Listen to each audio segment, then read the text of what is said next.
Howdy, and welcome back to You've Got People Problems, the podcast where we tackle the leadership challenges that no one wants to talk about, but every business faces. I'm your host, Mel Ortiz with Activate Human Capital Group. Today's conversation is with Anne Chapman, a longtime client and Chief People Officer at the Louisiana SPCA. You'll hear more about her background as we get into the episode, but this conversation really centers on how direct communication, trust, and clarity can completely transform how people work together inside a high-stress, mission-driven organization.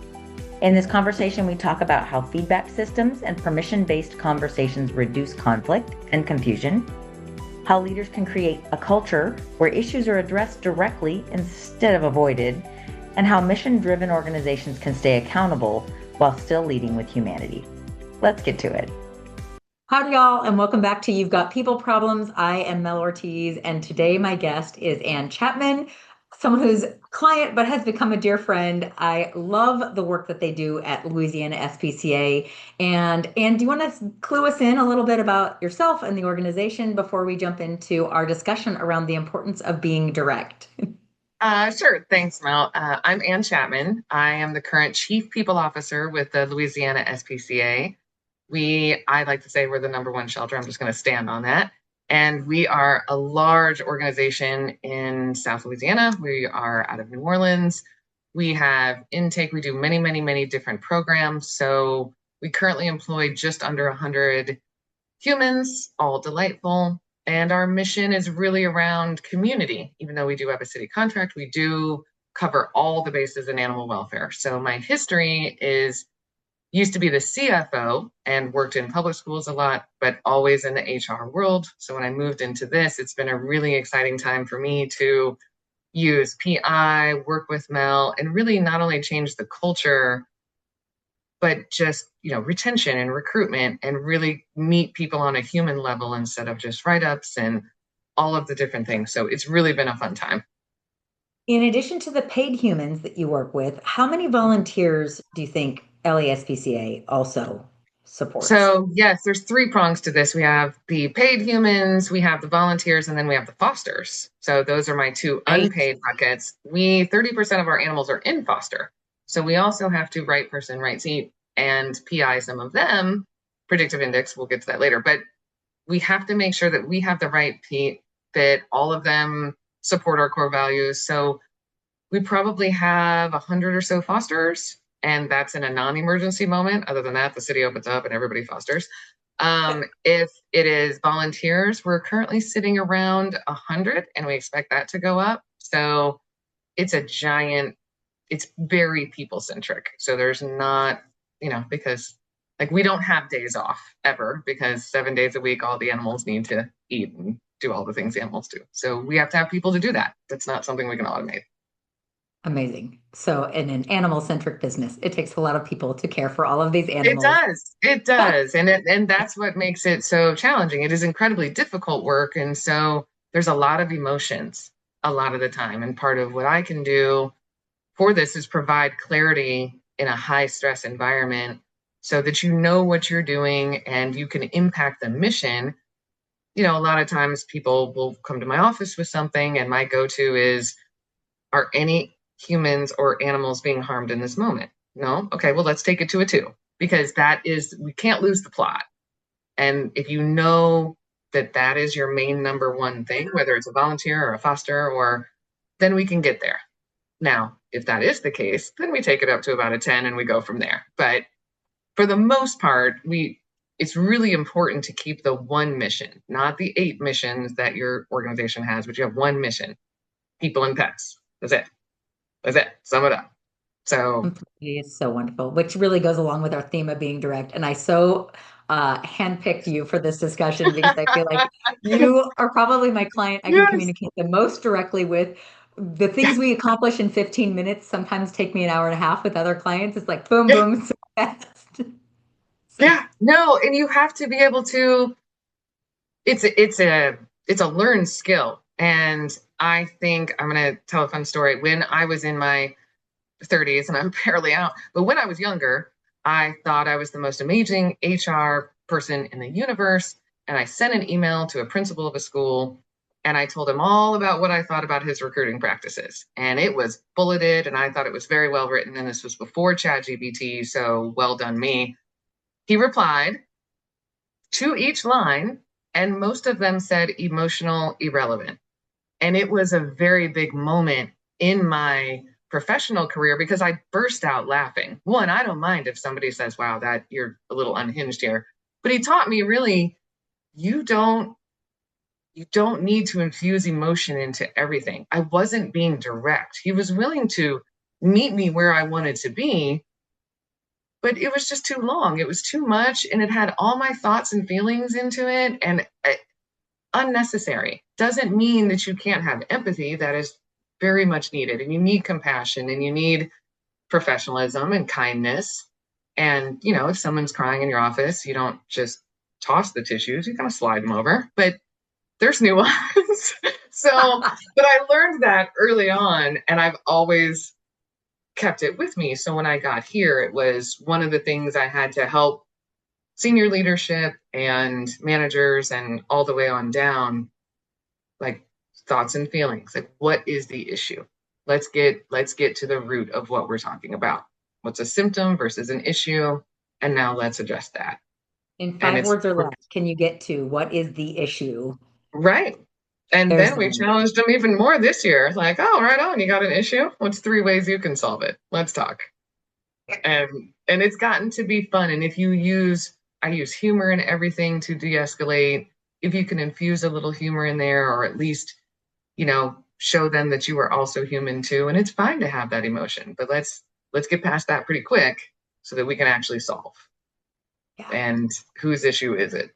A lot of times I'll get an issue that's not even their issue. I'm like, right on, have a great day. Not your issue. Okay. Actually came up in a role review on your team that I thought was very, very interesting. We can cover that later. So if you're listening because you know Anne and you don't know me, my name is Mel Ortiz, and my jam is people problems, helping ensure we have role clarity, leadership alignment, right people in the right seats, that these people are engaged and performing at their highest capacity, because I have a belief that no one wants to suck at work. No one shows up at work thinking, I'm going to suck at my job today. They want to contribute. They want to feel valued. And that's something you and I were talking about. Connecting to the organization and our mission is so much more important to most of our paid and unpaid team members, more so than the basics of compensation and structure and all this stuff that we put all this emphasis on. Benefits, yes, it's important, but it's table stakes. What keeps them coming back day after day with a good attitude, hopefully if we do it right, is that morale, that clarity, that connection. Yes. So, and I tell a lot of the employees, when I kick off, and it's either in the orientation or throughout when I've met all of them, that, and I mean this, and I say it in staff meetings, where you work for a lot of people is their safe place. Nobody drives into work, and we do a lot of hard work here, but there's a lot going on in the world. There's a lot going on in people's personal lives, in their finances, in their kids, this would be their safe place where things make sense. And the people that are here should be lifting them up and saying, I've got you, or that culture shift where I actually care about you as a human. That does not mean I'm going to agree with you all the time. That is not a thing. That means I like you and respect you enough as a person that I can be direct with you with no fear of retribution, with no fear that, you're not going to talk to me the next day or turn in a report. Like, this is your safe place in more ways than one. Culturally, emotionally, that's not what we're doing. And I joke about it, but we had a couple of employees, there's 2 things you can't say here. If anybody asks another person, how's it going? First of all, I don't love that opener, but if they say, how's it going, to just anybody, hey, good afternoon, how's it going? You are technically not allowed to say it's going or live in the dream. It's so incredibly passive aggressive and also unhelpful that if I care to ask you how it's going, I'm actually asking. And so that's it. How are things? So the funny part was there was a vet tech who had just moved from associate to tech and was very excited. And I said, Lindsay, how's it going? She goes, living the dream. And I whipped my head around. And then she turned around and she was with the manager. She says, no, I'm seriously, Anne, I'm living my dream. I mean that with my soul. It's like, You can only say it if you mean it. So the yeah, two things I'm not allowed to say in my household are, you know what you need to do, and why don't you just? Because usually they're coming from my husband, and usually mm, it's I'm like, you know what you need to do is shove it where the sun don't shine, because you're in right, the why don't you right, just? So mine are right. like on the other end of the spectrum. They're probably a little too direct for me. Yeah, it's that tone and it's that delivery. And so I even had an amazing moment. I have a 17-year-old and she just started driving. And I I guess I'm used to a little bit more back and forth. She just started driving, so I came home. I said, "Hey, look, here's the rules.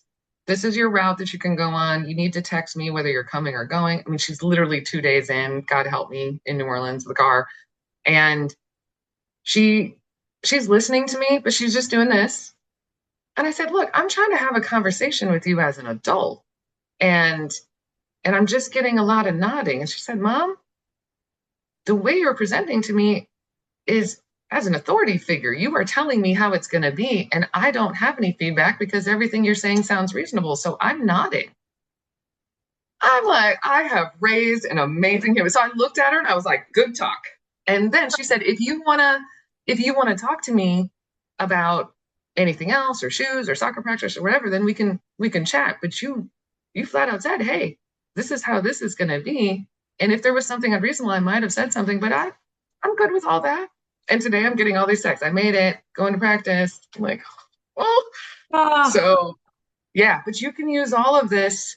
All of these tools are not just for work. If you flex this muscle, and I tell the employees, and I've had some really funny moments with managers. We have a manager cohort where we've got probably 14 managers and we split them into two groups. And we do a lot of role play.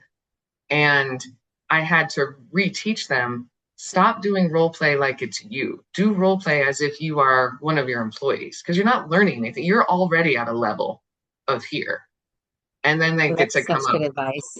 Right. And then if they get a little ahead of themselves, then they can come over here to Obi-Wan Kenobi. I'm like, let me try. And then it just, then they tend to slip a little. But that's been super crucial. One, to have them recognize who their team is. This is your team. The managers are your team. The directors, when you're a director, that's your team.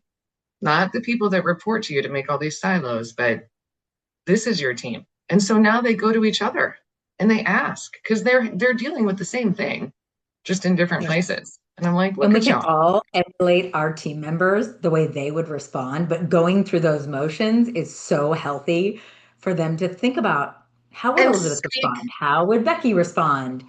well. And we just figured out one light bulb that hit the managers the other day is now that they're all speaking the same language and they're using the same thing and they're 1-3-1ing and they're doing all these little tools that they have learned. Well, we haven't trained the supervisors yet who are one step down. So they don't know the language. And now the need is the supervisors need to know enough of the language to be able to sit at the table because they're not Yeah. picking up what we're putting down. So we're going to keep pushing it down until at least everybody's got the high notes. Can we just pause for a moment and appreciate the fact that we started from the top and are working our way down? I see far too often, if we do manager training at all, it's like, let's train our frontline leaders. But then they don't have the ability to look up and go, okay, well, this is how it's been working for me and what I've seen Right. displayed. And the leaders of the organization don't do any of this. And it And they just don't know it. falls They flat. can't they can't reinforce it. They can't. And here's the thing, if you don't get the buy-in from the top and you do not show the value to the senior leadership, and there is going to be some resistance. There's going to be some like, I'm not saying that.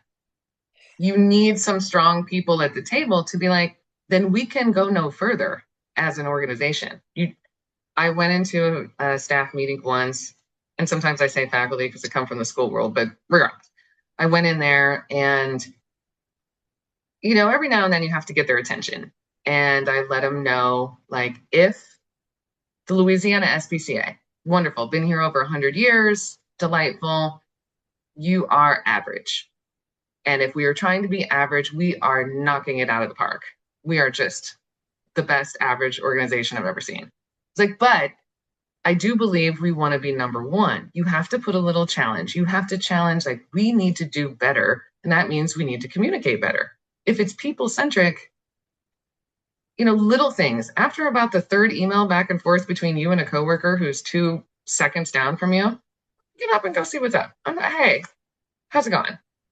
Like we're missing the plot. And I think they've really grabbed onto it. But I agree, from the top down, if I'm saying it, then when they come to me, they know. They literally, they'll come in with a problem. And I said, I'm hearing, they're like, fine, yes, my issue is great. You're doing it. Good for you. And that's super. And then we'll do the thing if we have the time.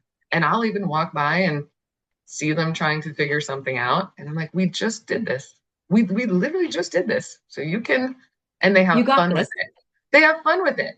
And so it takes some of that pressure out. And honestly, a lot of stuff gets done. They need little wins throughout the day. So being direct, I think, is something that we've been working on here. It's scary. It's everywhere. And I think in the last 20 years of doing this work, I have seen a crisis of courage. People don't want to be direct. They're fearful of it. They don't see leaders modeling it. They see this passive behavior that people don't deal with issues. And so one of the bridges I've recommended for clients is this model of deal direct, which means you only get one person outside of the person you need to interact with that you can use as a sounding board, and only for the purposes of like a little bit of venting so you don't come in all emotional, a little bit of feedback to then direct you back to the person you need to go have that conversation with. Because a lot of us do need the buffer. Be like, am I crazy? Is this unfair? How am I going to share this discussion or prep for it? And that's all. One person is the intermediary. Well, and our CEO, who actually accidentally backed her way into this just because she's a great human, if we had a termination, if there was a termination that was happening, somebody wanted to fire somebody. Okay, that's usually fraught with emotion. And by the time they're terminated, it should just be one of these paperwork things, is my idea. And so Anna had always said, Anna Zarilla, she's fantastic. She had always said, did they know their job was in jeopardy? And it was such a stop that became my goal. And then working with you on role review, on PI, on having conversations, check-ins, real conversations, and adjusting that was the whole key. Because it's not enough just to be direct in that moment. That's fine if you can communicate directly, but if they don't know what they're supposed to be doing in the first place, you're communicating directly now is a little too late, and it's costing you money, large sums of money and time. And morale. Well, you keep your meetings really short. Love that about you. We've started keeping our meetings short because the amount of funds that it's costing to be in this room and to engage honestly can be put into animals, can be done here. We can do things differently. But if we get this right, then the impact is going to be phenomenal. And that's what it is. So what I'm saying is you had us roll it all the way back to the beginning. So instead of addressing, it's one of those. The issue is I need to tell so-and-so they're not doing something. You're like, oh, all right, let's walk it back 3 steps. Is there a role review? Have they been given the role review? Have they ever been told this? This is how you win at work. Woo! And so once we started doing those things, it was amazing. You've been on these calls. How many times someone's like, I didn't, no, nobody ever reads their job description again. They got job, they start doing work. They get an email, they start replying, life goes on. Same with animal care. Yeah, same with animal care. There might be a checklist. Cool. And then there's some stuff, it can get nauseating that I was over the fleet. And so every time somebody is on their phone or eating in one of our vehicles, I get an alert. And so I got an alert and I looked through this and there was no way around being direct. There was no part of me that was going to say, hey, would you mind terribly not being on your phone or at least maybe having one hand on the steering? No, this was not the time to gently remind someone that driving safely was crucial. Non-negotiable. Not negotiable. So took a little bit more direct approach because this was not one where I felt like I should have had to say something. Now, I did go look and see if we had anything that they signed once we put them on, like, did you sign anything? Did you sign off? Did anybody take you out in the parking lot and see if you could drive the box truck? Or do we just hand you keys and say, have a great day? It's like half and half. So I had to redo some of those things and have them sign, like anybody that's going to drive, you agree to the following. So at least you've been told once. You've done something that you cannot be on your phone, you cannot do this. But even in that moment, yeah, humans and animals were in danger in that moment. So I'm going to be direct and I'm going to follow up with, and then just in case somebody else has seen this paper, let's just all align. Just What is the rule? It mostly takes people hearing something 7 times for them to hear it for the first time. 7 and 1. sure. Yeah. And they And don't I get it till they're think, mocking you. So until they're making yeah, jokes about it, they haven't really processed, like, right. really, I can't be eating and talking on the phone and driving all at once. Yeah, Really. I was completely shaken. I was like, you really don't have one hand on that wheel? That is that okay. So just had a nice little direct talk. I had a manager, and I get this a lot. And she is a delight. But every excuse for the reasons that her direct reports were not performing, were misaligned with core values, in all intents and purposes, just acting wild, just off the beam, like coming and going when they wanted to, or this, that, and the other. And it was crazy town. And she's like, I think I'm just too nice. And I just wanted to be like, being nice isn't the problem. Being vague is. You you are nice. I'm like, you're a delight. And I said, do you think I'm nice? And she was like, I said, but here's the thing. And I went and looked up her PI. And I don't know anybody that's on the call if they really know about PI. And I wanted to find more about her. Like, where is this coming from? It's coming from somewhere. Her reality may not be reality, but it's her reality. She thinks Sure. she's too nice. How do I coach out of this mindset and not make it scary to, quote, be not nice? So we framed it indirect. I pulled up her PI, and it was really obvious. She very much wanted to be liked more than anything. Yeah. And I was like, this is where you're going to have to stretch, because you can still be liked. And I'm joking with her. I'm like, I'm a delight. Everyone loves me. I'm like, however, they also know where they stand. And at the end of the day, the reward for people respecting you over liking you is huge. And I don't know if in her professional career she'd really ever felt the difference. But now as a manager, it is a very big difference between being respected versus being liked. And I think a lot of parents understand that dynamic. I think a lot of people that, have cared for something before get that. But it's tough if you're a new manager and you want your team to like you. I It's think tough. it's a really good point you make, Anne, around figuring out how do we communicate with people based on the way their brain is wired.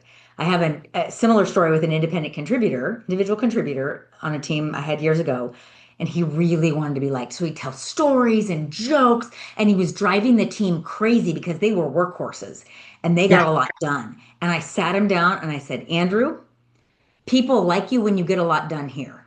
And he went, really? I said, yes, that's how you will win over our team is you will work at their pace and we can have fun doing it, but it's not in absence of work. We have fun. It's all at once. And he goes, okay. It was like he needed the formula of Yeah. how do I get them to like me? And it was Yes. so valuable in the moment to be like, this is the gig. And he went, This is it. And it's important. Like, I'm so glad you say it, because the thing is, and I've been, elected the chief of directness, and it is on in our senior leadership group. We've got some doers and some goers. We've got some captains. We've got some mavericks. And then we've got people that just right down the middle can go either way. And like you said, with story time, if there is a time for story time and there is a time not. And what I dislike and what we try to get around out here is somebody comes to me with some little tiny crack. It's some little issue that is kind of baby. And I know that this is going to expand into a chasm. The more resentment builds, the eye rolling, the subtle like shifts away from people. And because nobody's being honest, nobody is doing the kind thing and taken this person aside and saying, listen, I'm going to give you some feedback. And the only reason you give feedback is to change something or to encourage something. And you tell them that. Can I give you some feedback? And listen, the only time I'm ever going to give it to you is if I want you to change something or if I'm going to encourage something. It is not thoughts and feelings time. And you have to know the dynamic, but can I give you feedback? And you tell them, listen, and you don't make them feel silly, and then you let it just sit.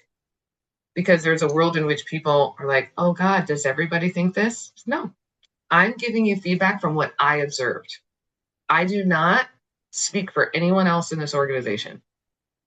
It's just what I've observed, and I wanted you to be aware of it because we all have blind spots. And if there's a world in which you can, if it's story time, you can relate one or a gift that somebody's given you, because I have had it over the years, and sometimes it doesn't feel great in the moment, but it makes it better. And then you're more self-aware and you keep it pushing, and it tends to work.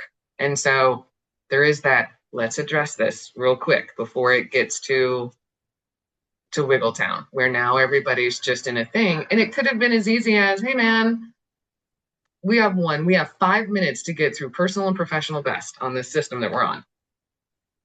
Okay, just let's go. Like, let's wrap it And up. it's not 5 minutes per person. This is the entire team. We're like rapid fire, personal best, professional best. Yeah. And headlines, same way. Like, we're doing headlines, not story time. And I've just decided, like, no, you read what's on the page. That's it. If you can't capture it there, then you didn't write a good headline. Period. The end. That's it. I'll go back for a second, Anne, to the supervisor feedback. Sure. There's this really good book called How to Say Anything to Anyone. Sherry Harley have you read it? No, but Anna showed us some clips and they were really, really well done. You can skip the whole book. My favorite entire quote out of the entire book is, as your supervisor, it's my job to tell you if something's getting in your way. Do I have permission to do that?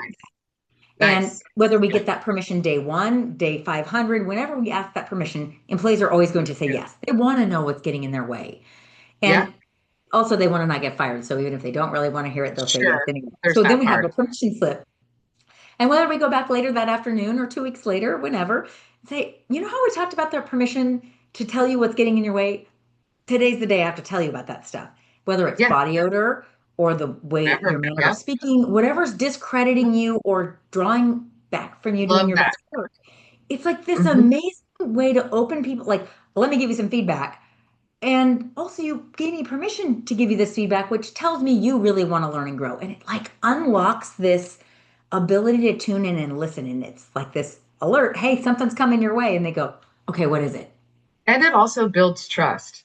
I'm not, for all of those out there listening, I've been a girl for a long time. And I know guys do petty stuff too, but women can sometimes, and just humans in general, we can just not get out of our own way, even giving the feedback. You take the feedback because you don't want to feel this way, that somebody's looking at you. Like, you can feel energy in a room and you're like, I don't know what this is. Or then there's a meeting without you, or it's all these different things.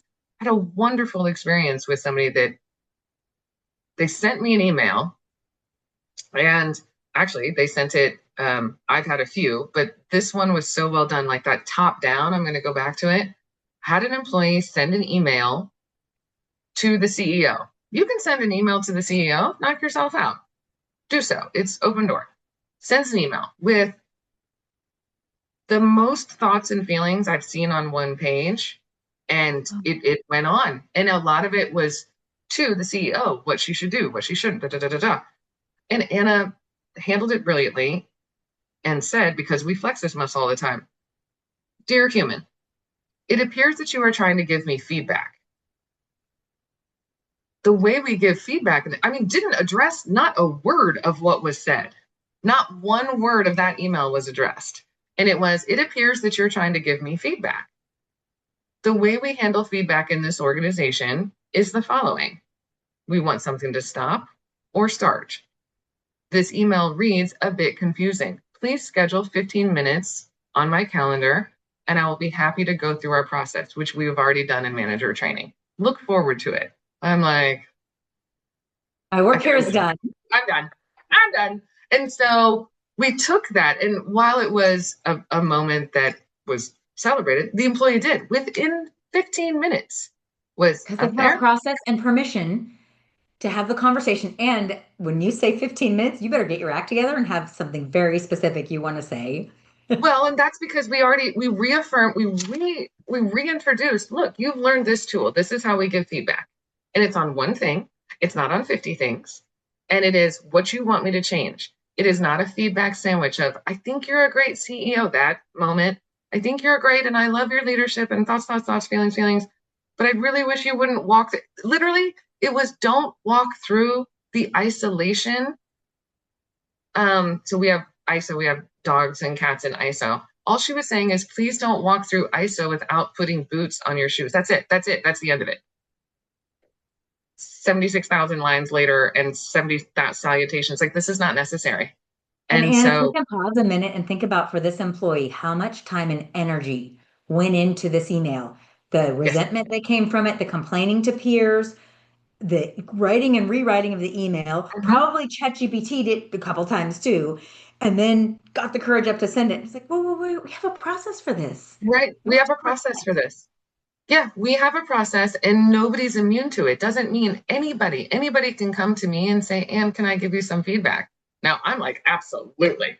Bring it. Now, the other one is you get to say no. And when I was teaching the managers this one, it was my favorite. And I said, oh, you can say no if that is not the time. Because sometimes if 7 dogs come in and everybody, maybe not the time, because we have to teach that too. If there is a timing moment here Timing is that everything. feedback, have I eaten? What is happening? Has anyone Yeah. fed me? And so even before feedback sessions, before any of this. And when I say feedback session, I think you gave this to me, that the 15-minute stand up, like, we're not sitting. There's no sitting.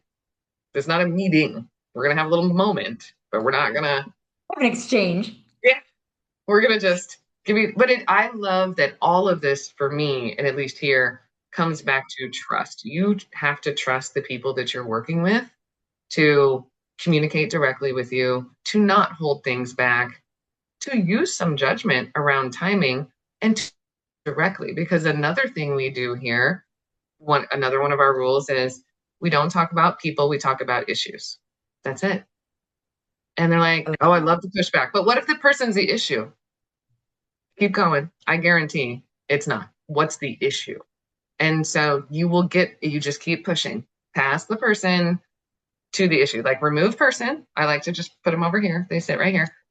And what's the issue? And then another one is we don't talk about people, we talk about issues. And if somebody comes to me and says, so and so, this, that, or the other, they rarely do this anymore because I'm like, you already know what's about to happen, which is, would you like to tell them or shall I? Like, this is where we are, because that is not You the don't just culture get to we vent have. about this. No, because I'm going to go through the issues part with you, and then I'm going to encourage you that there is a time limit on this. And I encourage them, like, little fractures come into big breaks. And if you're not brave, I will sit here and help you craft that conversation with this person and, embrace the silence. But it is one of these valuable tools that we're not doing this because that is not productive. And Gold. This yeah, is so much good. yeah, When I think about the people that are listening, some of these really specific recommendations about how we give feedback, when we give feedback, how we should accept feedback yes, is it's game changing for a lot of organizations. Because yes, when I talk about mediocrity, we like tiptoe around issues. Even when a leader gives someone feedback, it's often this sandwich. So it's so vague that they're not exactly sure what they're supposed to change, but they get the sense someone's not happy with them and they're not sure how to fix it. And it just wastes time and money, which yes. talent. I was And thinking, those are the things, like the trust. And it is, if I'm doing it and the other leaders are doing it and the other leaders and the other supervisors, if I have supervisors telling line staff, we don't talk about people, we talk about issues. We don't, the power that brings and the trust, and that isn't, We're not making subjective decisions about this, about your promotion or not through the organization. Like, we are issues based and we're going to talk about them. And so we don't have a lot of that. We've cleared out a lot of that, but it's taken a good minute, and it's also taken some of the fuzzy stuff, which is, this is hard work and it's exhausting. And so sometimes you need to completely take all of the air out of it and have a kickball day. It's that forced fun where you're like, no, we're going to do it. And we're going to make puff paint t-shirts, and that's what we're going to do. And it's going to be fine. And it's going to say number one shelter, and you're going to wear it every Friday or until I'm done with it. It's whatever, but you have to find a way to break through and communicate well. It isn't, and I've had exit interviews from people that have left the organization to do other things, and I'm keying on, and those are gold. Get them. If you can get them, because you may not want to hear everything, and there's going to be gold in there somewhere, and you should listen to it, whether it's painful or against a manager that you really like, or there's not a shred of reality in there. It's their reality. And so that's really important. And it's, in an organization our size, it might not be just their reality. It might be somebody else's. So let's go see what this all is and spend a little bit of time. It's nearly never about the money. And when Never. they say it's about the money, they just don't want to tell you the real issue, because It's just fine. in Yeah. like, It's sometimes never. people just get really, especially going from a nonprofit to a for-profit, sometimes they just got a really good offer and we lose them. But Sure. very seldom is that the real heart of it. Well, and very seldom. I've been on Earth a good minute, and offers generally don't just show up in the mail. And so that would be Someone was out delightful. searching. Right. If anybody wants to send an offer, I'm kidding. I'm so happy. But if there is, yeah, that's not a thing. But they don't show up. So if they're like, I just got a great offer, I'm literally right through that. Like, cool. Just in the mail, or like, I don't know. Because we're big and we're important, but we're not the Lakers. It's not like, getting traded because somebody saw you have a great game. That's not how this works. So you were looking, or you were open to it. And I happen to love the talent that we have, and I want to retain it. So yes, there are going to be opportunities that are better for people or more aligned with their home life. Like, I had a great CFO job and went down to being a staff accountant because I got to leave at 3, and it was fine. Now I got dragged right back up into it. But at the moment, that's what I wanted to do. So by the time, for hiring all the way through their employment journey, I want there to be as much honesty as humanly possible without any fear of, they said that. And it's all about the respect. And I've seen really tough conversations happen here, and know when those people walk out of the room, it is not 7 different side conversations. It is not. And if it is, then we have another problem, because that's not what we're doing here. That's not how we operate. Because we have these tools, we can use them. And we promise each other, like, after a meeting and it's gotten, people have their thoughts or ways that they want to do things. You do not have to agree, but we will align before we walk out. And we will present that front. And disagree and commit. As a school board, it's something that's so important to us. It's like, we may disagree in the room, but we have to walk out in lockstep. Otherwise, what are we doing here? Yeah, and it's not like, sure, I align and then I'm gonna roll my eyes. That's, man, let's talk about it. Or we don't leave, or we park it, or we literally park it because we've tried to force the alignment because there's 2 minutes left in the meeting and we want to. Nope, we figured out that's not what we're doing either. So we can park it, and then it's more real coming out of that room. Like, we're still working on it. And that's what we have to do. One of my favorite tidbits that you champion so intentionally is this is your team.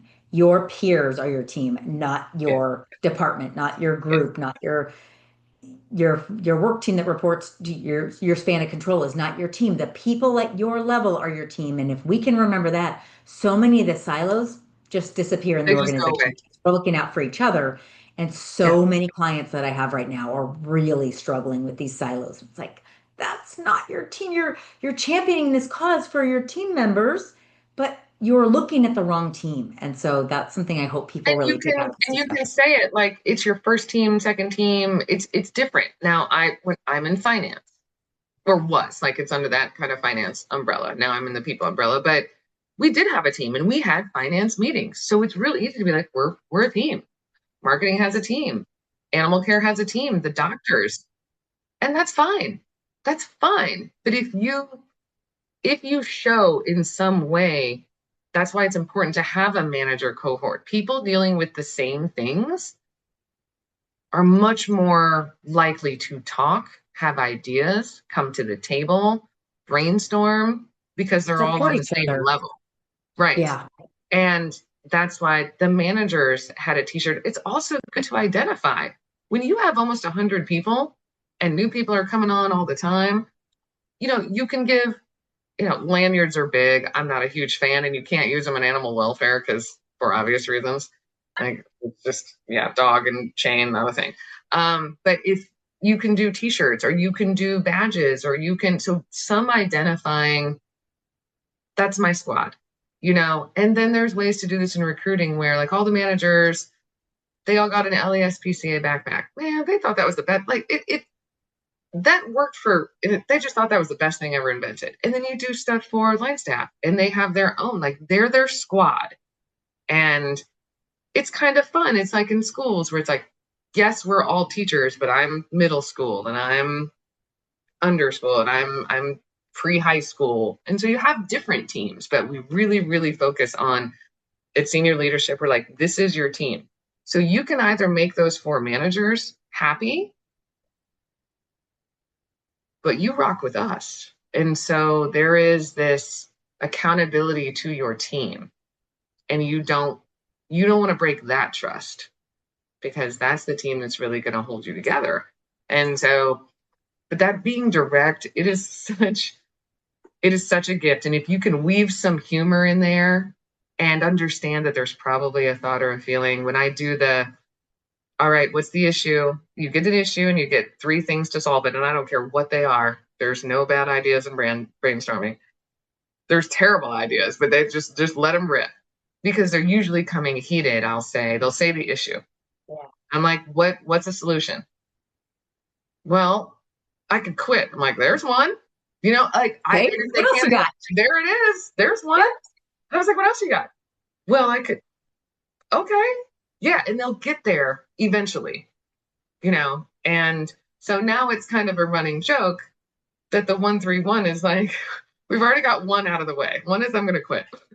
Like, but that's where you have to, if you get it org wide, then It's so much easier if you can joke about it. It just lets all this steam out. It's like you yeah, could quit. That is a viable option. yeah, Is yeah, that what you want? No. Okay, great. What's option 2?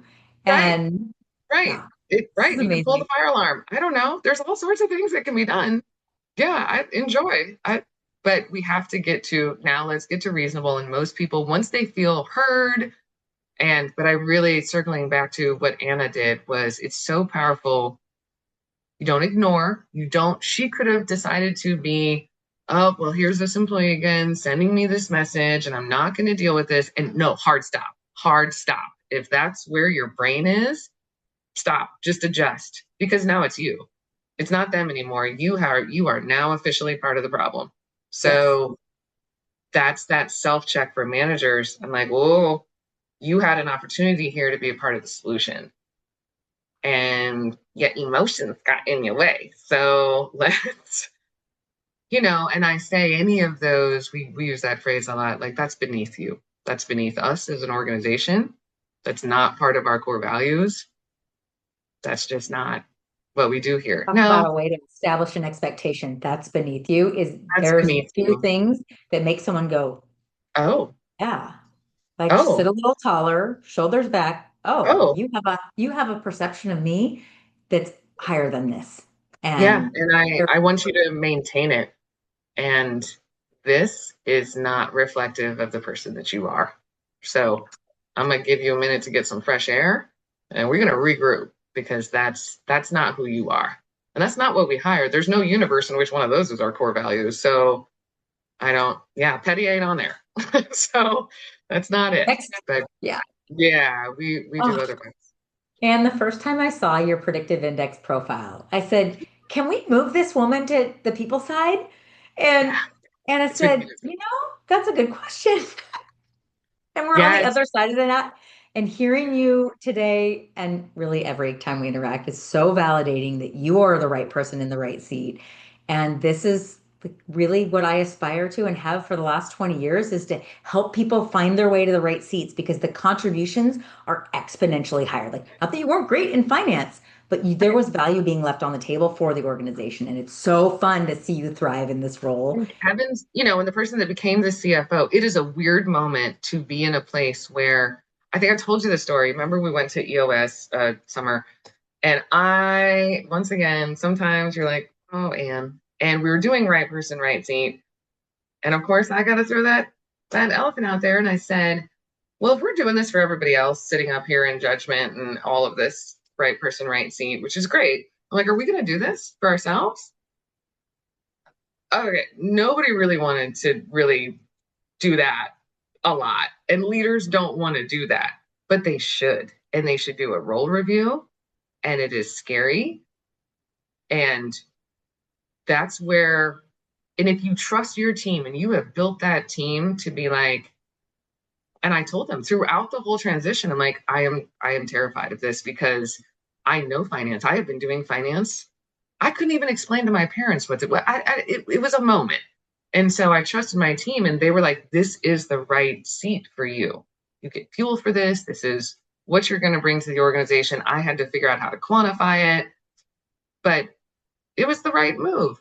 And I was willing to let it be for the organization. If there was not a seat, fine. They generously said, yeah, we have this and this is where this needs to be.